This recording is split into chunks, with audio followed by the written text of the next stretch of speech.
Think about the last time you went to watch an IPL game. So just about ready to go. One spot remaining in that top four. All to play for. It's a spectacular comeback. A fun day for you, an even more fun day for the owners of the IPL teams. You are paying for the entertainment of seeing a professional like Virat Kohli, like Rohit Sharma, like MS Dhoni, and they earn a match fee for their professional service of being an athlete, in this case a cricketer. If you pause here for a second, this sounds a lot less like sports and a lot more like business. Now you'd be amazed to know that Chennai Super Kings, as of last year, 2024, was valued at approximately 8,000 crore rupees. And the question here is, how does an IPL team generate revenue? How does an IPL team have a valuation? How is an IPL team profitable? What are the cost heads for an IPL team? So welcome to this week's breakdown, where we're going to look at CSK's financials to understand the business of sports franchise.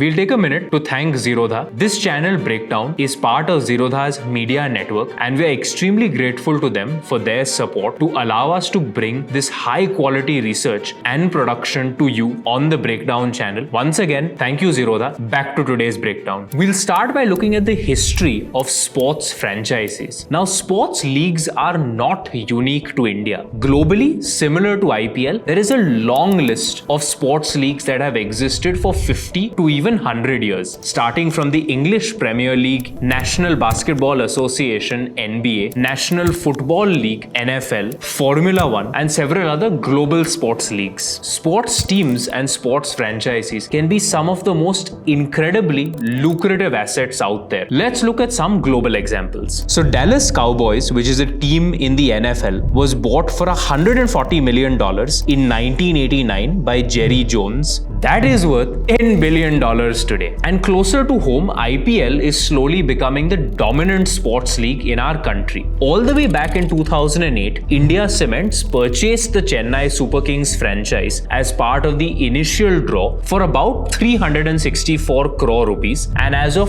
2024, exactly 16 years later, that 364 crore investment is valued at about 8,000 crore rupees. And that's 22x growth in the value over the course of 15 years. And so far I've been telling you about teams of franchises the same way that a sports team can be bought and a sports team has a valuation. The sports league as well can be purchased. As per the last available research reports, the IPL league as a whole was valued at about $13.5 billion, which is over 1 lakh crore rupees. And a great example of this is Formula One. So in 2017, Liberty Media acquired the Formula One company and the Formula One league for about $8 billion. And Formula One's valuation in the last couple of years has surged to about $17 billion. So just like a sports team can be purchased and a sports team has a valuation, a sports league like IPL, like Formula One has a valuation and can be purchased or sold. And this business of sports and sports franchises is not restricted to India. It's global and it's a real business. I personally believe that the best way to understand a business is to look at its P&L statement, understand what are the sources of revenue, what are the cost heads, and where does the profit land. Let's begin by looking at the sources of revenue for Chennai Super Kings. There are three major sources of revenue for Chennai Super Kings. The first is the BCCI central rights, the second is tickets and match day revenue, and the third is sponsorship. Another observation that you will make by looking closely at the sources of revenue is that majority of the revenue comes from the media rights. The quick question is, how do these broadcasting rights work? It's quite simple. Let's say BCCI makes 100 rupees in this year from its broadcasting and media rights. It keeps 50 rupees for itself to manage the cost of running the IPL and other BCCI operations. From the remaining 50 rupees, 45 rupees are distributed evenly amongst the teams and 5% is kept as a performance pool which gets distributed to performing teams. This is the first time that IPL has split the rights into broadcasting for cable TV and broadcasting for media channels and OTT as two separate rights deals. The TV deal was done with Disney Star and the digital deal was done with Viacom. And this truly meant that there was more revenue this time around to share with the IPL teams. The next observation that you would make looking at the CSK sources of revenue is that there has been a sharp spike in ticketing and match day income. But just pause here for a second. Don't get super excited. Remember that 2023-2024, which is the IPL season that took place in 2023, was the first IPL season after the COVID break. When it comes to sponsorships, the reason for the jump in sponsorship revenue comes from a 3-year deal that CSK signed with TVS Eurogrip, which was approximately 1,000 crore rupees. When you look at the sources of revenue for Chennai Super Kings, the only message that I will send you is look for narrative and numbers. Now that you've understood the sources of revenue for Chennai Super Kings, let's look at the cost heads for an IPL team. And when we look at the Chennai Super Kings FY 23-24 cost basis, you will observe that they've spent about 144 crore rupees in player salaries, and this is driven by a few superstars. Ben Stokes was taken on for 16.25 crore rupees and Deepak Chahar was retained for 14 crore rupees. The next item in the cost headings for CSK is the central franchise rights. Now this central franchise right is a mandatory contribution that some of the original IPL teams have to make, and it's typically 20-ish% of the total revenue generated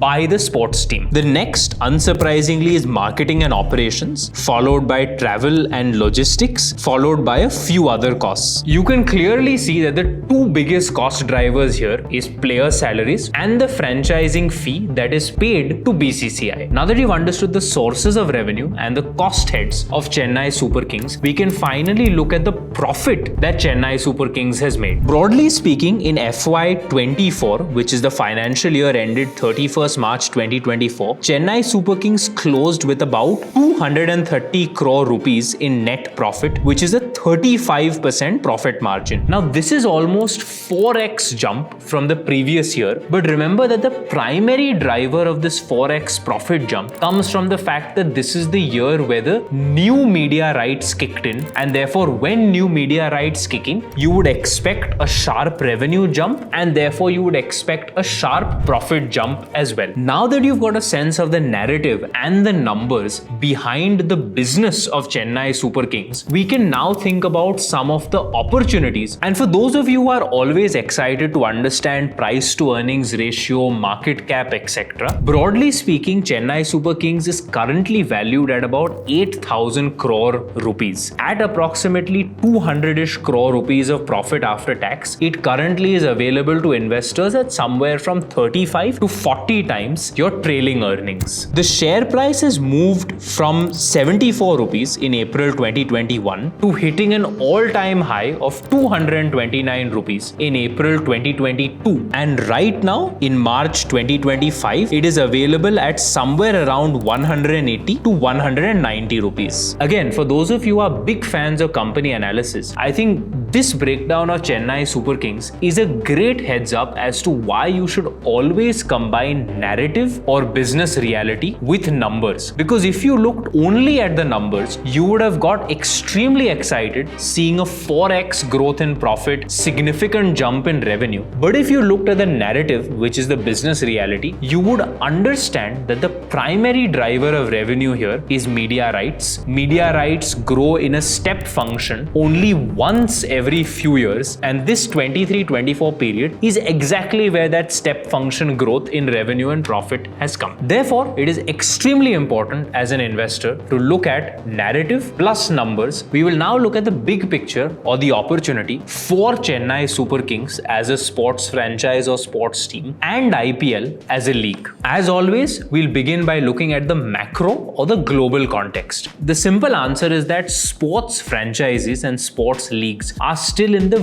very early days or in their nascent stage in India when we compare them to the global market. IPL is at the cusp of overtaking the English Premier League, but IPL teams themselves have a very long journey ahead of them to becoming enduring multi-generational sports franchises. And the IPL teams have a very long journey to growing or beating the valuations of some of the NFL and NBA sports teams. And to give you an idea of this, we looked at some of the leading franchise values of teams and compared them against the franchise value of the league that the team is a part of. So IPL was founded in 2008 and is valued at about $13.5 billion. Chennai Super Kings, which we have covered in today's breakdown, is valued at about $900 million to $1.1 billion. NBA, which was started in 1946, is valued at $90 billion, and the LA Lakers team is valued at about $5.9 billion. NFL is valued at $180 billion. It was started in 1920, and the Dallas Cowboys team, which we discussed at the start of today's breakdown, is valued at about $10 billion.